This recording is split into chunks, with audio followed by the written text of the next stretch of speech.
What's going on, guys? Welcome back to another video. Welcome back to the channel, and welcome to what's going to be a really exciting video. This one is long overdue. Last year, we met up with a local diesel enthusiast by the name of Hunter. He built a very unique 12-valve swapped F100 Ford. Things really unique, very custom, and he's extremely talented. He's a grassroots builder doing all of this work by himself at his own shop. This dude is unbelievably talented. Today, he invited us back out on the vlog to review another truck that he's been working on for the last 9 months. He started September 2020 and finished it up in time for his deadline to get down to Daytona in June of 2021. He took a 1968 crew cab Ford and retrofitted it onto the frame of a first generation 6.7 Cummins. This thing is extremely unique, and he decided that that wasn't enough. He put it on air ride, a full 4-link suspension, and then he swapped the entire King Ranch interior into the 68. This thing's unique, and it's truly one of a kind. The coolest part about it is this dude has done it all himself. He is ridiculously talented. We've been trying to link up now for the last few months, but we're both extremely busy, and today is finally the day. So we're waiting on Jake to roll up to the homestead here, and then we are gonna get rolling. And while we wait, I just wanted to remind you guys that the tech bonus window for Dream Diesel giveaway number 19. So if you want to get entered for the DURTYMAX, the $30,000, and all those tech prizes, you gotta get your entries in.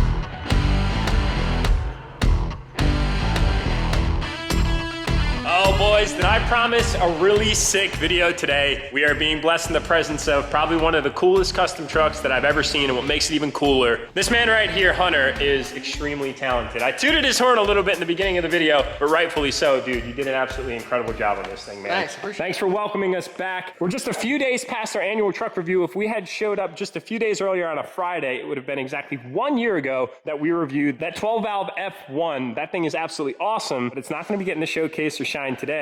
So ladies and gentlemen, what we're looking at right here behind us is a 1968 crew cab that's been retrofitted onto a 2014 6.7 Powerstroke frame that has the same engine out of that 6.7 and transmission. It's quite the Frankenford, if you will, and it's absolutely badass. Easily one of the most custom one-of-a-kind trucks that I've ever seen, and all the work took place right here in Lancaster, Pennsylvania by this man. And he's very modest, he's very humble. He definitely doesn't give himself all the credit that he deserves, but that's really cool. I appreciate that. He put 9 months into making this truck what it is, and his goal was to get it down to Daytona, which he did. Barely. But that's pretty much what happens with deadlines on literally trucks that are 100% custom from front to back. There is a specific YouTube video that covers all of the details on Hunter's YouTube channel, which I'm gonna link in the description below. If you guys subscribe, I'm sure he would really appreciate it. We're gonna cover some of the details today, and then we're gonna take this thing out for a cruise. Boys, I am so excited. I can say that I've never had the opportunity to interact or drive anything like this, and it's pretty exciting to make a video about it. So I don't even know where to begin, bro. Where should we start? I mean, to start out, it is a 2014 pickup truck. It's just reshelled as a 68. So I have all the heated seats, air conditioned seats, all the stuff like that. And then it's just reshelled as the old pickup. So you basically took a 1968 Ford that you got from Florida. Yeah, I delivered it from Kissimmee, Florida, I think it was. And it wasn't rust-free Florida type of truck. Like, it had a lot of rust on it. It was the perfect truck to cut up. The floor was completely custom, like with a stick welder. Same with the bed, like perfect truck to cut up. So you basically took this part of the truck, so the whole front end, you had retrofitted on, then you decided to not only just bolt the back of the cab up, you decided to take another single cab, 68, and put the front doors on the back to make it a Megacab. Yep. Megacab. Yeah, the factory crew cabs were about 10 inches shorter.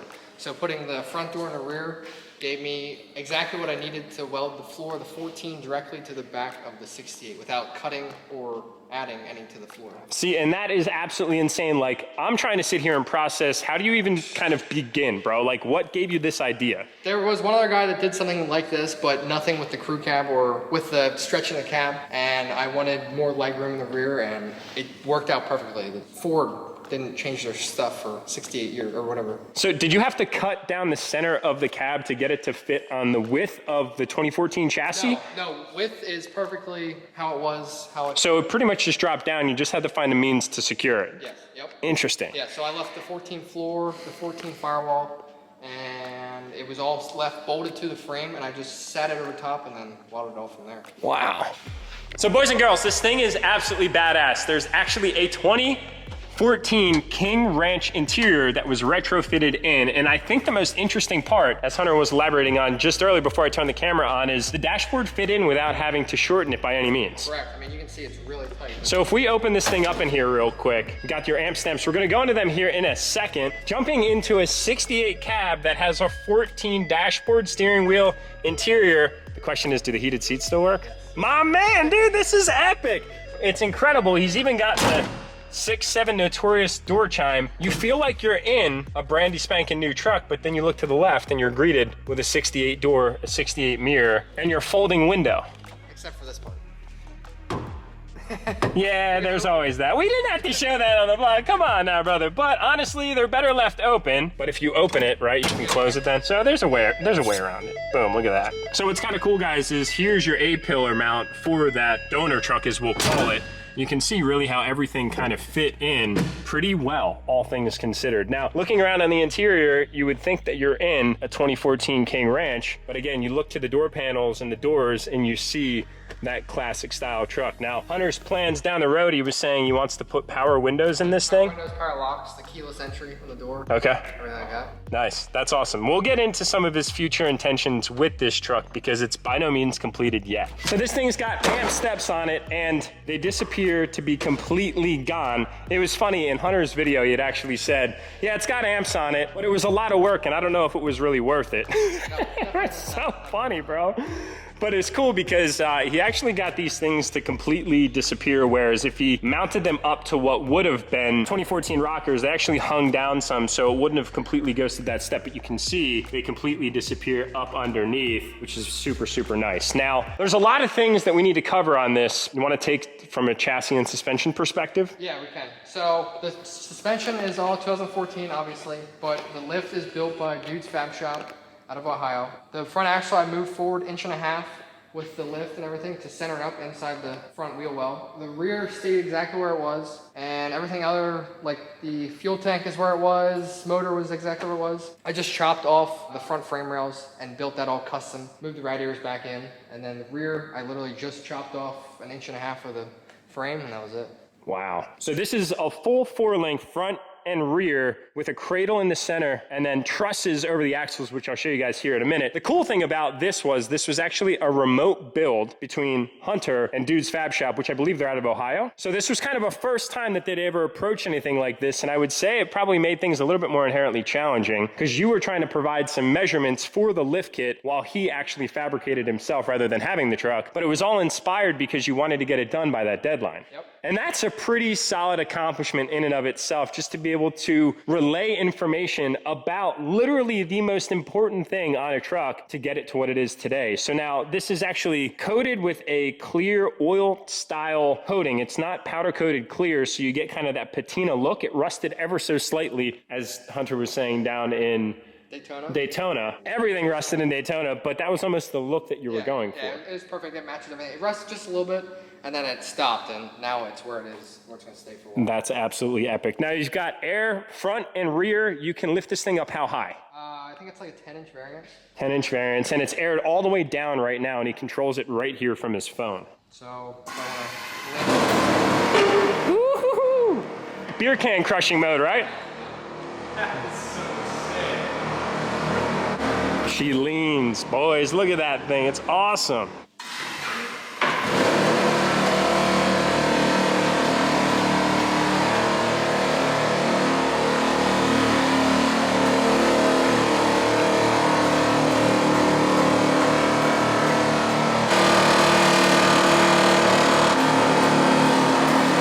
The wheel and tire setup on this thing are actually custom-made welds. These are 17s. Originally, they were by, what'd you say, Hunter, 10? Originally, but he had them custom extended. The barrel is actually extended out to a 14-inch wide wheel, and it's rolling around on a 40 by 13.5 open country. He went with a bigger tire like this because it's what allowed him to air down and truly maximize the fill out. These big old fenders. Yeah, this was inside the wheel. And they machined these out, and now there's no full speed limit. Yeah, dude, they're super clean. They look good. It's just like such a nice, simple, classic look for what is a classic body on a new truck. Yeah. Oh, I didn't know you were going to do that. Another one of my favorite characteristics is the fact that he's got King Ranch badges all throughout. He's got them on the doors, and then of course the interior, and then the King Ranch badge here on the back of the tailgate. That's off of an Alumiduty, and there was no customization needed to shorten this thing by any means to get it to mount up. He said it was a pretty simple retrofit in the back, and of course shave the handle, where he's got the handle on the inside here on the back of the tailgate, which is very simple. And then when you get into trucks like this, there's a lot of appreciation of kind of retro style mods. So in the back, you'll notice that it's got kind of a fabricated roll pan here, but he's got the backup sensors from the new donor truck, as well as the backup camera, which is right there. So for the front of the truck, front frame rails are custom from like a foot back. I had to cut them off and make them up into the bumper. I wanted them to not be able to be seen, like they were like sticking out probably 6 inches below the. So you shaved them down a little bit here? Yeah. Right here, kind of canted them? Yep, I cut it back here and then fab that up as best I could. I wanted the radiators down as low as possible. Yeah, I mean, you really tucked that in there. Yeah, and then sat the radiators back towards the motor and more straight up and down to fit them in the grill. I took the primary overflow and moved it up front here, built a custom secondary, and pretty much just moved a couple things around, moved the batteries to behind the back seats. Nothing crazy like that, but. So we've got a 6.7 Powerstroke in a 68 Ford. You miring them welds? Dude, those are some crispy freaking welds. Take a gander at those. These up here, I mean, come on. Dude, Fab Shop specialty right there. Yeah, that's epic. And I like that you kept your logo back here. And then there's another cool little Easter egg that's tucked right up here between the sun visors.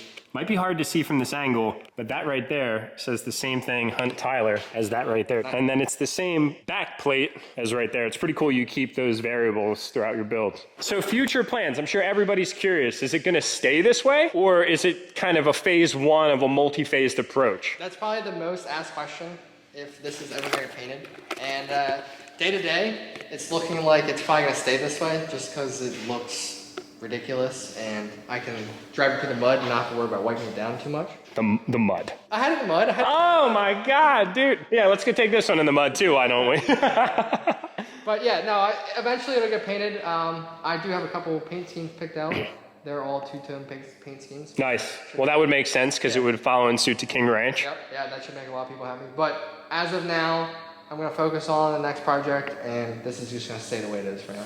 So guys, you gotta drop some comments below. I'm sure Hunter is gonna be going through them as this video goes live. What should he do? Should he leave it this Frankenford style with that patina style lift and cradle, or should he powder coat it? What color combinations would you guys like to see? If you went with a King Ranch two-tone, what two colors would you want on the body? And then what color powder coat should he do on his lift kit to match? There's a lot of combinations that are possible. Oh yeah, definitely. There's a lot of combinations. It'd be interesting to see what you guys have to say. Arguably one of the coolest characteristics of this truck is the fact that it crushes beer cans. And it's of course only appropriate to demonstrate, although it's only 11:04 a.m., we're gonna have to make an exception. I will offer my body for science. And research purposes. All right, you're drinking the beers today, boy. So Our research subject of the day. So since the track bar tracks out, I have to reposition it for a good crush. So, a little bit further. Optimum crush placement. Yep.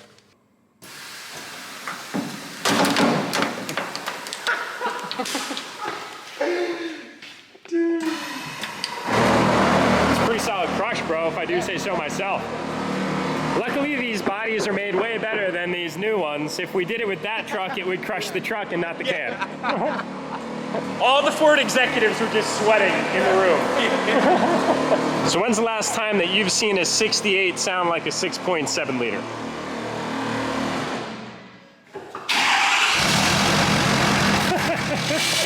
That is just too sick. Woohoo!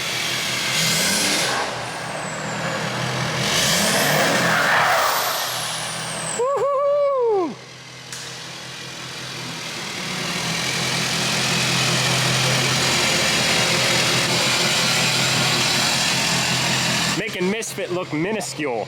Yeah, them amps are 100% necessary when this thing's aired all the way up, dude. I feel like we're in a skyscraper right now. The legroom back here too. too. Holy crap, that extra 11 inches makes a world. Well, that's a pretty cool view, man. Looking over the hood of this classic body style, but we've got a modern day dash. It definitely messes with the mind. And the sounds this thing makes too. I gotta admit, I'm not upset about it. Not upset about it at all. Wing windows, nice. Heck yeah, man. There's no better air conditioning than these things right here.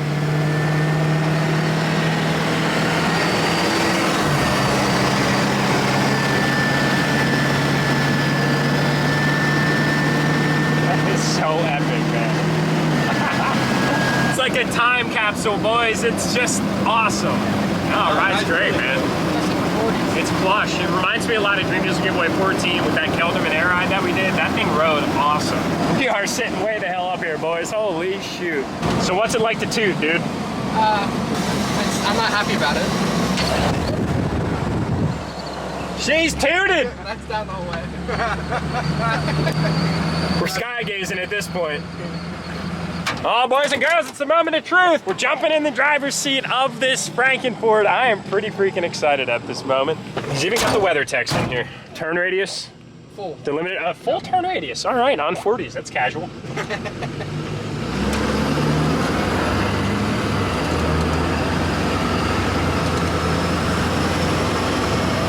This is pretty epic, man.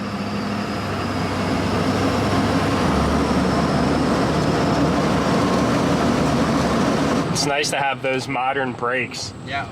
It's like you get into a classic and you just remind yourself that it's like a death trap because you don't have brakes. Yeah. But this thing's got 2014 brakes, so it's completely casual. It's just messing with my senses seeing a modern dash in an old school hood. Driving like a big old land yacht. Yeah. And cruise on the highway doing high rates of speed. So. You're like, ah! Yeah. Look at this beast!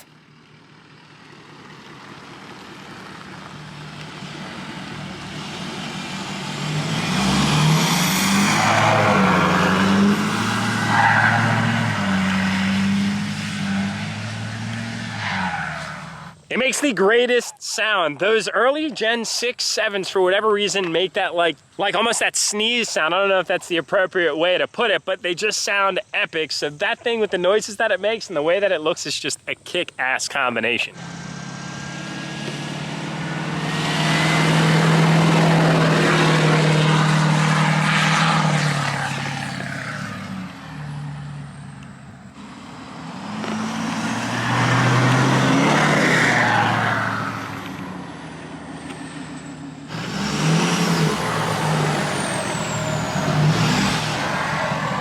So there you guys have it. It is a Frankenford, a 68 with a 6.7 liter Cummins, King Ranch interior, King Ranch accents, and a really big badass lift kit on 40-inch tires. And it's something that is truly one of a kind. And I gotta give massive props again to this man right here for making it happen. How many hours do you think, I know I asked you this question, you don't know, but if you had to just ballpark you have into this thing? So it was me a lot by myself in the beginning, and then I had my buddy Nick come, he did the roof, inner fenders, stuff like that. Fab Shop did the lift, and Hunter and Colin did the rock lights. A couple other people helped. It's really hard. Like, I don't even... 9 months, essentially, in any amount of free time that you had, including weekends and evenings. Evenings, yep. All-nighters, stuff like that.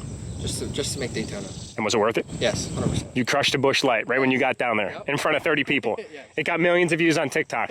And it was at that moment that all that blood, sweat, and tears made it all worthwhile. Nah, dude, it's absolutely sick, man. Great job. I'm excited to see where you take it, if you decide to take it. I don't know if I would change a thing on it. Like, personally, I think I like this style right here. It just fits it. Yeah, it's really nice. Like, I can drive it, not worry about random stuff. Right, yeah, because at the end of the day, like, I mean, there's a little dent there, and there's a little ding there, and a little hole there. It's not meant to be perfect. It's not meant to be flawless by any means. If anything, its imperfections are what make it perfect. Yep. And just like that, ladies and gentlemen, we are back standing at the homestead in the driveway. Hunter, I gotta say, good work, man. Seriously, it's very impressive after all the builds that we've done to look at your definition of what build is. Truthfully, built, not bought. Taking multiple trucks and marrying them together and seeing a product like that is something that can't go unappreciated. Hunter's information is down in the description below if you guys want to go check that out. So that's where we're going to wrap up this video, ladies and gentlemen. Thank you as always for tagging along. I hope you enjoyed. If you did, smash that thumbs up button, subscribe if you haven't already, grab some entries for Dream Diesel giveaway number 19, and I'll see y'all in the next upload.